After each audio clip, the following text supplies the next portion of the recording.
I'm going to start tonight by showing you something that might make you uncomfortable. And I'm not doing this on purpose, but I feel like I should be fully transparent about who I am and my background before continuing this conversation. And it's a fair warning, I think. And so I'm going to show that to you now. So that's my private investigator's license for the state of Nevada. Now, thankfully, it's 3 years expired, and I've actually never lived in Nevada, but rather having my PI license was a Nevada state requirement for me to perform a former job. And that job was essentially, I was a hospitality spy. I traveled around visiting hotels, resorts, casinos, all undercover to evaluate how our clients were performing.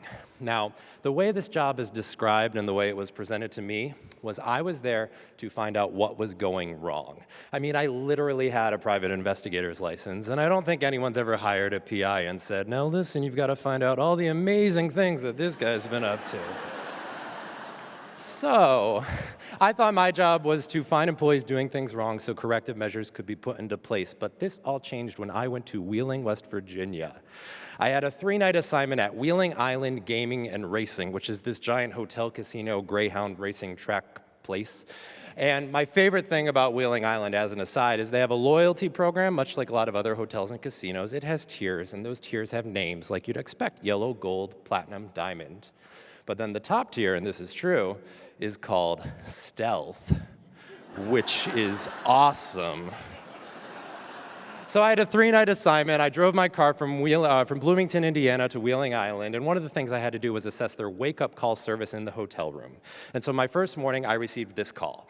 Good morning, Mr. Phillips. This is Judy at the front desk with your 7 a.m. wake-up call. The temperature outside here in Wheeling is 65 degrees. Would you like a second call this morning? Well, thanks very much. Enjoy the rest of your day. Now, that's a really good wake-up call, but she didn't offer to connect me to room service for breakfast, so I got her. The second morning, I received this call. Good morning, Mr. Phillips. This is Judy at the front desk with 7 a.m. wake-up call. Temperature outside here in Wheeling is 60 degrees. Would you like a second call this morning? Thanks very much. Enjoy the rest of your day. And the last morning on my stay, I received this call. Good morning, Mr. Phillips. This is Judy at the front desk with your 8 a.m. wake-up call. The temperature outside here in Wheeling is 65 degrees, and back home in Bloomington, it's 70 degrees. Would you like a second call this morning? Thanks very much. Enjoy the rest of your day. In case you couldn't tell, my brain exploded after that happened. I still have aftershocks from telling that story because it was this tiny little piece of hyper-personalized information that changed my whole approach. It was just so undeniably positive. And I thought a lot about that moment on the drive home, about what my job really was. Yes, I was there to find out the things going wrong, the negative, but it helped more and it stood out more in the long run if I found the positive. Negativity bias is built into all of us. In my world of customer experience, this is glaringly obvious.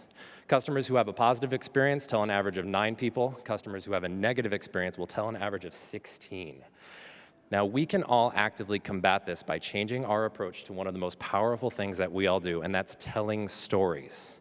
I told a story a few minutes ago, and when we hear stories like that, our brains are exceptionally active. Areas of your brain are intensely operating that aren't even used when you're just baseline listening. Our brains actually synchronize when we connect through stories.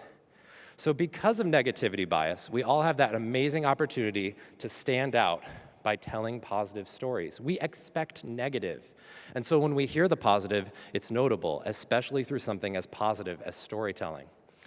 So after meeting with other departments the next time, when you're recapping with your colleagues, or after your organization's latest concert, exhibit, or conference, focus on and tell the stories about what went right, what you liked, your favorite part, or better yet, relate it to a personal story in your life. I ask every single interviewing job candidate to tell me a memorable customer service story. First, it's helpful to hear a candidate put themselves in a guest's shoes, but it's also valuable to hear how someone defines a memorable story. And when I hear a positive example, I know that that's someone who's going to contribute to workplace culture at a very high level. And we all benefit from that improved culture and atmosphere that comes from viral positivity. Now, I could talk about this topic for hours, and so if you'd like to share stories, share ideas, anything of that nature, please, please, please don't hesitate to reach out. And I will be the first person to admit that this is hard. It's easy to slip up and revert back to the negative. But the more of us that are collectively aware of the impact of positive storytelling, then our shared and personal experiences become more fulfilling.